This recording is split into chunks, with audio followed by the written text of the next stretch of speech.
rise to speak to the Environment Protection Sea Dumping Amendment using New Technologies to Fight Climate Change Bill 2023. This bill proposes to establish a regulatory system enabling carbon dioxide to be pumped into Australia's seabed, a technology known as carbon capture and storage.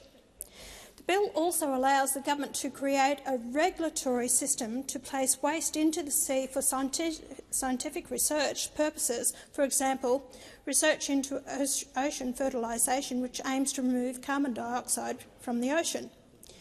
Reading the explanatory memorandum to this bill, you might think carbon capture is a proven technology, but carbon capture has a long history of failure. Australia's only working carbon capture and storage project off the coast of Western Australia is a failure. Unable to capture carbon in the geological structures below Barrow Island, Chevron is forced to buy carbon credits to meet its environmental approvals. The fact is that most carbon capture projects which are not associated with enhancing oil recovery will fail. Even if the carbon dioxide can be injected underground, there is no guarantee that it will stay there and not leak into the atmosphere. The most common use of carbon capture projects is to justify new oil and gas projects and to support carbon trading.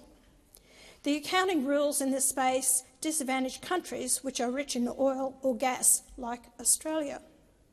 At this point, it is worth recalling the New Zealand government's part in climate fraud using carbon credits. The report, Climate Cheats, details how New Zealand became the largest purchaser of fraudulent carbon credits from the Ukraine and then used them to meet emissions reduction targets under the Kyoto Protocol. This bill is yet another step down the road to climate change lunacy. The dribble coming out of these senators is mind-blowing. Labor, the Greens, the Nationals and the Liberals are hell-bent on sacrificing Australia on the altar of net zero when Senator Wong couldn't even explain what net zero means. They lie to us, telling us that reducing Australia's carbon dioxide emissions will save the planet. It won't. It's a load of claptrap to push UN agreements and grab votes by peddling fear. Even if you could reduce Australia's emissions to absolute zero overnight, China will replace them inside 12 months, yet we continue to allow carbon-intensive Chinese imports. They lie to us, saying that renewables are cheaper, when in fact they are directly responsible for Australian households being forced to pay some of the highest electricity bills in the world. These electricity bills are the biggest component in the rising cost of living that is reducing Australia's living standards and forcing many families into poverty and homelessness. The cult of climate change focuses only on human CO2 emissions. The Intergovernmental Panel on Climate Change, the IPCC, was formed only to look at human emissions. There is no focus and almost no reporting on the fact that 97% of the world's carbon dioxide comes from natural sources like volcanoes. There are a reported 1 million volcanoes under our oceans around the world. There is no focus on the natural forces which primarily drive climate change on Earth, such as solar cycles, interglacial warming periods and fluctuations in the planet's axial tilt. People are being punished for emissions which are not theirs. And despite the clear evidence that climate policies are driving the cost of living crisis while doing literally nothing to save the planet, Labor is pushing them further with this legislation. Labor is desperate to enable its 82% renewable energy by 2030 policy and achieve a 43% cut to Australia's CO2 in the same time frame. The Treasurer has already warned that this will require more drastic interventions by government. I'd say that government intervention is what has mainly led to the 300% increase in our energy costs since renewables began to pollute our energy landscape. More government intervention is only going to make things worse and make energy cost even more than it already does. Here's the challenge for the Greens, Nationals, Liberals and Labor. If renewables are cheaper and better as you claim, why subsidise them with billions of taxpayer dollars every year? Why are we subsidising them? It's like anyone starts up a business. It's to go out there and do your best that you can and you survive with the article that you've got to sell. Why are we subsidising them to the tune of billions of dollars? If it's so good, then the public will buy it. But we've got to prop it up. And that's the problem that we are, and that's why the increasing tax dollars. And you're going to put this country into so much debt and future generations into debt.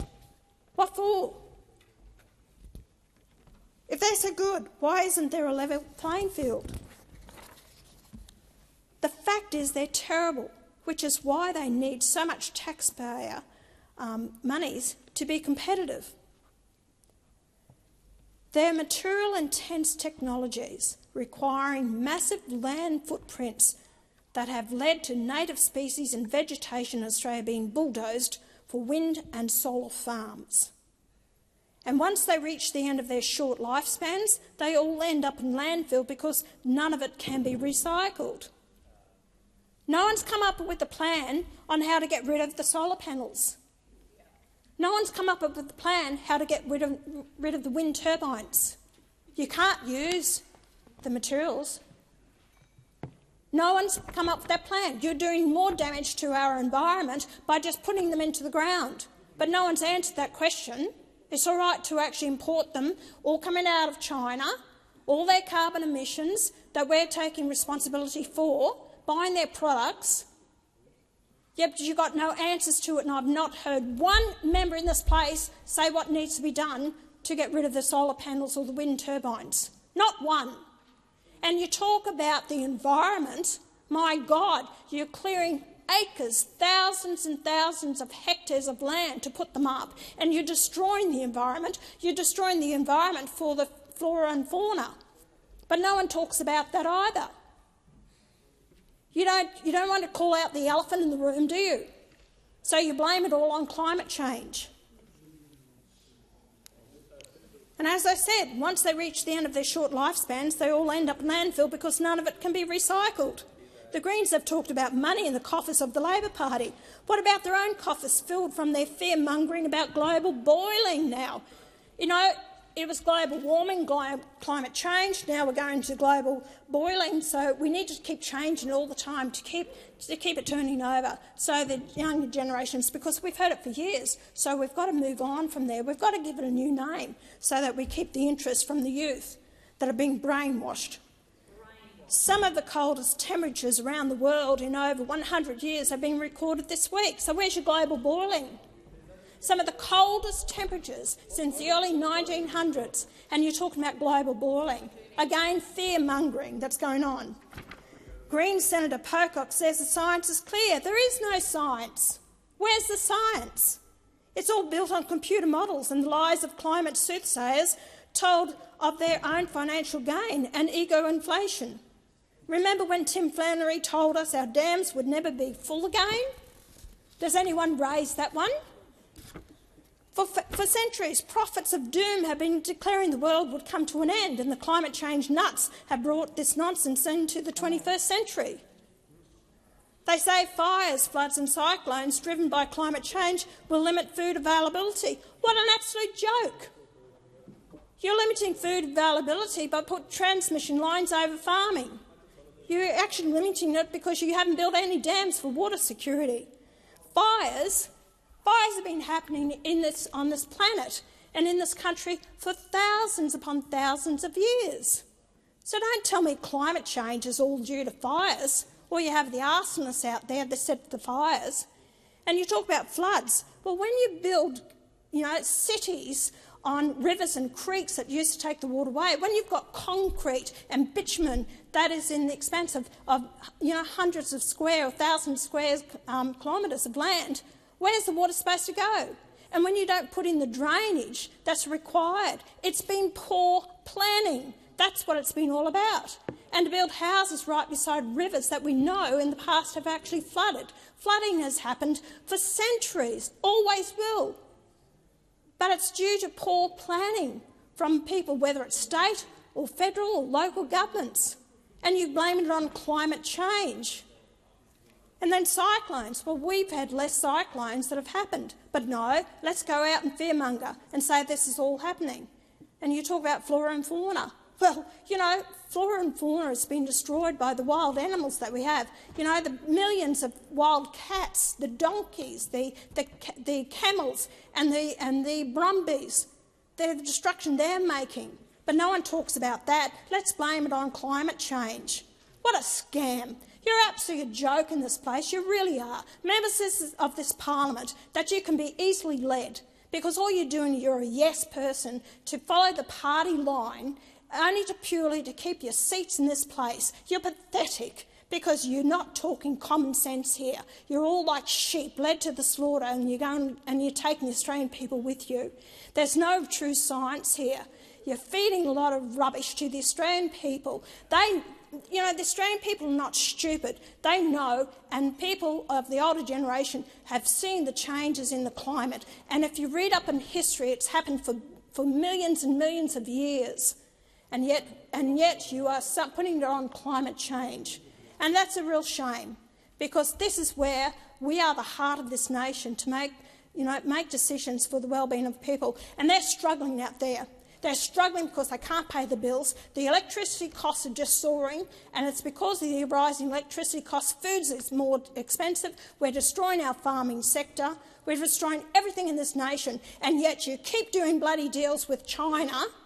You keep doing the deals with them and buy all their goods, bring it into the country.